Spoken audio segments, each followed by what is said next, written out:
Assalamualaikum warahmatullahi wabarakatuh. Saya Sherin Yulia dengan NIM 44218 dari kelas 445C25. Di sini ingin mempresentasikan tentang analisis media sosial yang digunakan di HP saya.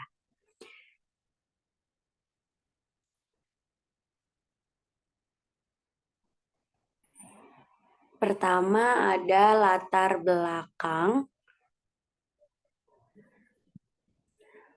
Latar belakang di sini, tiga media sosial yang saya analisa merupakan aplikasi yang sering saya gunakan dalam kegiatan sehari-hari, baik untuk hiburan maupun berbagai macam referensi. Pertama, YouTube saya gunakan untuk menonton berbagai video di saat saya jenuh. Instagram saya gunakan untuk mengetahui live update, dan Pinterest untuk berbagai referensi kegiatan. Media sosial di sini saya ingin menjelaskan pengertian YouTube, pengertian Instagram, Pinterest, kelebihan dan juga kekurangannya. Yang pertama ada YouTube. YouTube merupakan situs web berbagi video yang dibuat oleh tiga mantan karyawan PayPal pada Februari 2005. Hingga saat ini, YouTube menjadi platform untuk menonton video secara online paling populer. Bahkan platform ini memungkinkan pengguna untuk mengunggah dan berbagi video sendiri. Selanjutnya ada kelebihan YouTube. Kelebihan YouTube di sini ada sumber informasi up to date. Semua media TV dan perusahaan digital memiliki channel YouTube sehingga berita dan informasi apapun ada di YouTube, termasuk berita dan video lucu sekalipun. Jadi sumber informasi up to date di YouTube itu karena sekarang YouTube itu aja tagline-nya udah lebih dari TV. Jadi YouTube mencangkup video-video lucu, terus juga berita-berita terkini. Lalu yang kedua ada menyalurkan kreativitas tanpa batas.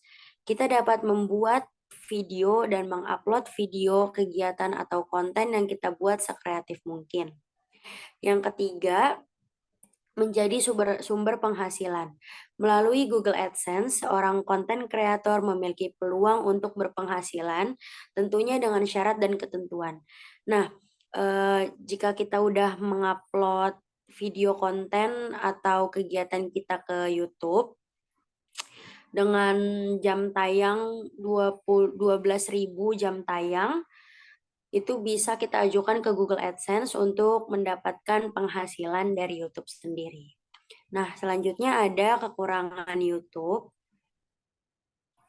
Kekurangan YouTube di sini adalah banyak konten yang tidak layak ditonton oleh anak-anak. Meskipun YouTube sendiri ada YouTube Kids, tapi sebagai orang tua atau sebagai saudara, baik kakak ataupun adik, kita tentunya harus mengawasi anak atau saudara kita dari tontonan-tontonan yang tidak layak yang terdapat di YouTube. Bahkan bukan YouTube aja sih sebenarnya, kayak Instagram juga ada video-video yang mungkin tidak layak ditonton oleh anak-anak. Nah, di YouTube sendiri banyak video vulgar dan sebagai orang tua kita harus mengawasi anak kita atau orang tua yang sudah mempunyai anak harus mengawasi anaknya dalam menggunakan YouTube. Nah, yang kedua ada mengurangi produktivitas seseorang. Karena banyaknya hiburan yang terdapat di YouTube membuat penggunanya adiktif dan hanyut dalam menonton video. Nah, karena terlalu lelah menjalani kegiatan sehari-hari, jadi kita meluangkan waktu untuk menonton YouTube. Nah, biasanya kita tuh terlalu berlama-lama menonton video lucu. Kalau misalkan lucu kan pasti kadang lupa waktu. Nah, yang ketiga banyaknya berita hoax.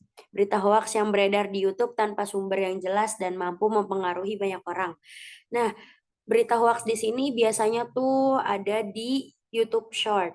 Itu tuh cuplikan-cuplikan video berita yang tanpa jelas sumber dan keasliannya. Nah, selanjutnya media sosial yang kedua ada Instagram.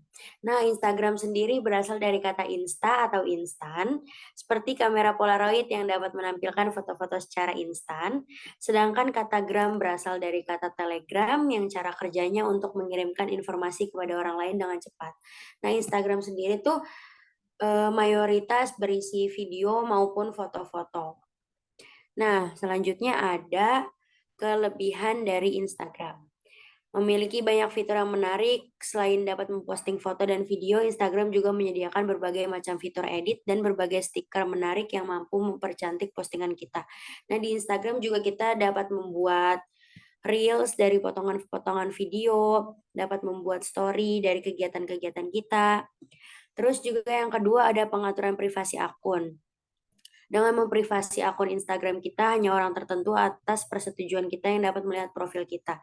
Nah, karena banyaknya akun-akun second account atau akun bodong yang biasanya tuh stalking akun Instagram kita, kita dapat mengurangi produktivitas mereka dengan memprivasi akun kita sendiri.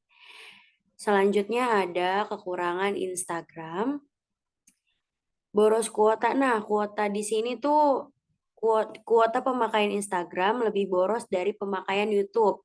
Karena di Instagram itu ada Reels, live Instagram, ada juga story orang, story-story following kita.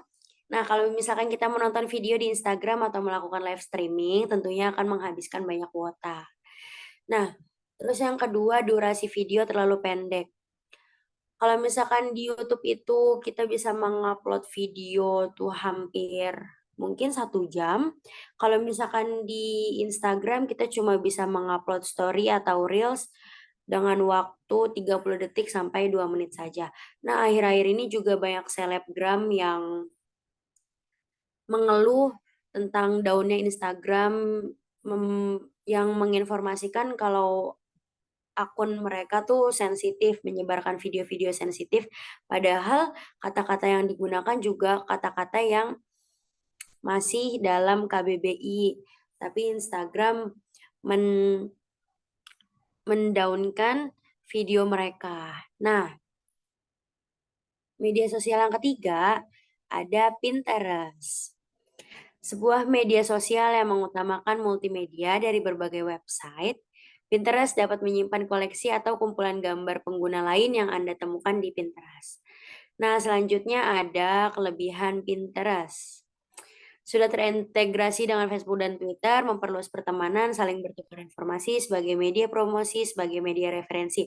Nah, untuk saya sendiri, menggunakan Pinterest itu untuk referensi dekorasi kamar, terus juga berbagai quotes motivasi, terus juga ada tips berbagai kehidupan atau berbagai kegiatan.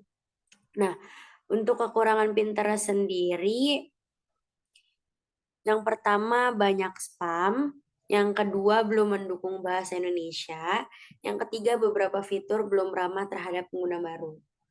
Nah, kesimpulannya di sini, media sosial yang terdapat di HP saya memiliki kekurangan dan kelebihannya sendiri. Tergantung kebutuhan kita dalam menggunakan media sosial. Cukup sekian presentasi dari saya. Kurang lebihnya mohon maaf. Assalamualaikum warahmatullahi wabarakatuh.